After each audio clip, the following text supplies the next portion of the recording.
There are lots of open-world games out there, but which ones are truly the best? Which ones will give you the freedom you've always wanted? And which ones are worth spending your precious time on? In this video, we'll highlight some of the best open-world games that are absolute must-plays. Starting off this list, we have Kingdom Come Deliverance 2. Look, a lot of open-world games let you become a god pretty quickly, but this one wants to remind you that you're just some guy. It came out back last year, and it set a new standard for how to do medieval simulation without all the dragons and magic. You are Henry, and you are not special. You can't read without learning, you can't swing a sword without training, and if you run for more than 10 seconds, you're going to be out of breath. But that slowness, that tedious, almost boring realism is exactly what makes the world so satisfying to exist in. You're not saving the world from a big scary demon, you're navigating political scheming and trying to survive a skirmish. Every little victory feels earned because the game is constantly working against you, and the immersion is unreal. You actually feel like a peasant in a brutal, unforgiving world. It's a slow burn, but if you can handle the pace and the jank, it's one of the most rewarding RPGs in years. Play this one if you're tired of being the chosen one. Moving on, we have Elden Ring. Okay, look, I know talking about Elden Ring in an open world list is kind of obvious, but it's obvious for a reason. The Lands Between is one of the few maps that actually respects your curiosity instead of holding your hand. You see a weird looking ruin in the distance. You go there, and there's probably a boss there that will kill you in 2 hits. But there's also a weapon that completely changes your build. The entire game is built on that loop of fear and reward. You don't have quest markers telling you where to go, you just have to look at the environment and figure it out. And honestly, the freedom is exhilarating. You can accidentally stumble into a massive underground river biome that's half the size of most other full games. That's not even mentioning the DLC Shadow of the Erdtree, which is basically a whole other game. It's hard, it's obtuse, and sometimes it feels like the game hates you, but that's the point. It forces you to get better. It's a game that expects you to pay attention, and when you do, it rewards you with something genuinely magical. Next up, we have Ghost of Tsushima. If you want a game that looks like a painting come to life, this is it. But it's not just about the wind blowing through the grass, which, by the way, is a genius way to navigate the world instead of a minimap. It's about the feel of the combat. Jin Sakai is a samurai, and the swordplay is crispy. You've got your stances you need to swap between, depending on what enemy you're fighting, and the animations are so clean. What makes Tsushima special is the internal conflict. Do you fight like a samurai with honor, facing your enemies head-on, or do you become the ghost, using stealth and poison, tactics that are effective but dishonorable? The game makes you feel that weight, and on PC it looks absolutely stunning, running like a dream while making great use of the DualSense controller if you're into that. Plus, the sequel Ghost of Yotei is already out, and people are saying it improves on everything, so now is the perfect time to see where the series started. It's a lean, mean, open-world samurai epic that doesn't overstay its welcome. Up next, it's Dragon's Dogma 2. This game is the definition of messy but captivating. If you look at a review score, it's high, around an 86, but if you look at user reviews, it's sitting at mixed on Steam. And I totally get it. The performance can be rough, the inventory management is a nightmare, and the pawns never shut up.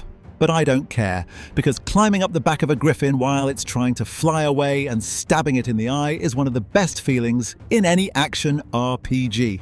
Director Hideaki Itsuno famously said he didn't make a Nintendo game designed to be liked by everyone, and that vision shines through in the weirdest ways. Fast travel is limited, you have to walk everywhere, and the quests are bizarre.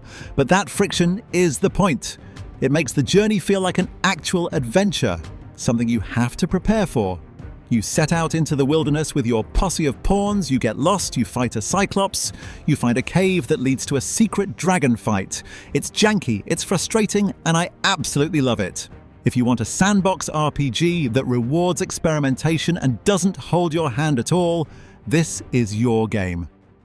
Now moving on, we have Tears of the Kingdom. Honestly, I'm not sure how Nintendo pulled this off. They took the already massive map from Breath of the Wild, added 2 more maps in the sky and underground, and gave you building mechanics that basically break the game in the best way. You can build a flying machine, a tank, a torture device for Koroks, whatever you can think of. The physics system usually lets you do it. And with the Switch 2 version that came out last year, the performance is finally where it should be, running at a smooth 60 frames per second instead of chugging along. The story is better this time too, with actual dungeons that feel closer to classic Zelda. But the real star is the creativity. I spent about hundreds of hours in it, and I feel like I barely scratched the surface. It's one of those rare games where the phrase limitless possibilities actually holds up. A must-play just to see what game design can look like when you let players break all the rules. So next up we have The Witcher 3. Yeah, it's an old game at this point, but it's old for a reason. It's still the bar for side quests. Most open-world games give you filler garbage, like collect 10 wolf pelts, but here every side quest is a mini-story. You'll be looking for a frying pan for an old lady, and it leads you to a serial killer or a haunting that makes you question your morals. The combat is fine. It gets the job done. It's nothing revolutionary, but the writing carries the entire experience. The world feels gritty and lived in, not like a theme park. And the two DLCs, Hearts of Stone and Blood and Wine, are better than most full-priced games. If you're one of the few people who hasn't touched this since 2015, there's a next-gen update that makes it look pretty modern, plus Gwent. The in-gaming card game is so good it became its own standalone thing, and I probably spent more time playing that than actually hunting monsters. This is the gold standard for storytelling in an open world. Next on the list, it's Horizon Forbidden West. I have to start with the visuals. On PC, this is arguably one of the best-looking game on the market. The particle effects, the lighting, the robot dinosaurs, it's a technical showcase that will make your graphics card cry tears of joy. Aloy is back, and she's still talking to herself constantly, which is kind of annoying, but you get used to it. The combat is where this game shines. You have so many tools at your disposal. A disc that bounces between enemies, a grappling hook, a shield wing, and a whole arsenal of elemental arrows and traps. Fighting a Thunderjaw is a puzzle you have to solve on the fly, tearing off its armor plates one by one until you hit the weak spot. The world is massive, maybe too massive for its own good, and there's a lot of busy work on the map. But the high points are really high. If you love fighting big monsters and exploring lush, vibrant biomes, this is a feast for the senses. Just maybe turn off the quest markers in the HUD for a better experience. And next up, let's talk about Skyrim. Look, we all know the jokes. Todd Howard keeps porting it to everything, including your smart fridge, and the recent Switch 2 port was a disaster at launch. But the reason they keep porting it is because the core game is comfort food. It's like a weighted blanket. You step off the cart in Helgen, you follow that guy into the keep, and 10 hours later you're the leader of the Thieves Guild, the Archmage of the college, and you haven't even talked to the Greybeards yet. The freedom of the class system, if you can even call it that, is what keeps people coming back. You want to be a stealth archer? Okay, you'll end up there anyway. The world is handcrafted, not procedurally generated, so every cave and dungeon feels unique. And on PC, the modding community is insane. You can turn this 2011 game into a next-gen masterpiece with 4K textures, new quests, new lands, and combat that doesn't feel floaty. You can criticize Bethesda for a lot of things, but the world of Skyrim is iconic for a reason. It's a game you can live in for hundreds of hours and still find new stuff. Now moving on, we have Days Gone. This game is the definition of a cult classic. When it came out, it was buggy and the reviews were meh, but man, have people come around on it. The remastered version is out now, and it cleans up a lot of the rough edges. The story starts slow, like painfully slow for the first few hours. You're just a biker dude named Deacon looking for his wife, and the world is a grey, boring forest. But if you stick with it, once the map opens up and you get to the third camp, the story clicks. And the hordes. The freaker hordes are the selling point.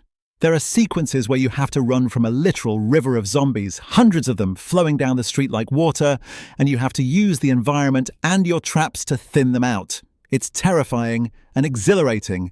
Riding your motorcycle across the broken road on a fuel tank that's almost empty while the sun is setting, that's the vibe of this game. It's not perfect, but it has a soul that a lot of polished AAA games lack. Give it a chance, deal with the slow opening, and you'll find one of the most satisfying zombie survival experiences out there. And coming in next, it's Fallout 4.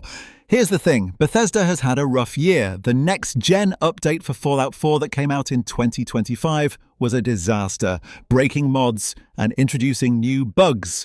The Steam reviews went down from mostly positive to mixed for a while, which is sad to see. But despite how Bethesda has mishandled it, the core wasteland is still a blast to explore. And it finally recovered. The gunplay is actually good in this one, unlike Fallout 3 or New Vegas where you relied on VATS for everything. The crafting system lets you scrap junk to build settlements, which is addictive for the weirdos like me who love base building. And the world design is classic Bethesda. You see a rusted ship sticking out of a building, you go investigate, and you end up in a crazy side quest about robots. The story is the weakest part. Nobody cares about looking for Sean. But that's fine, because the fun is in ignoring the main quest. On PC, the mods fix everything Bethesda broke, turning it into a hardcore survival sim or a tactical shooter. It's a flawed gem, but still a gem.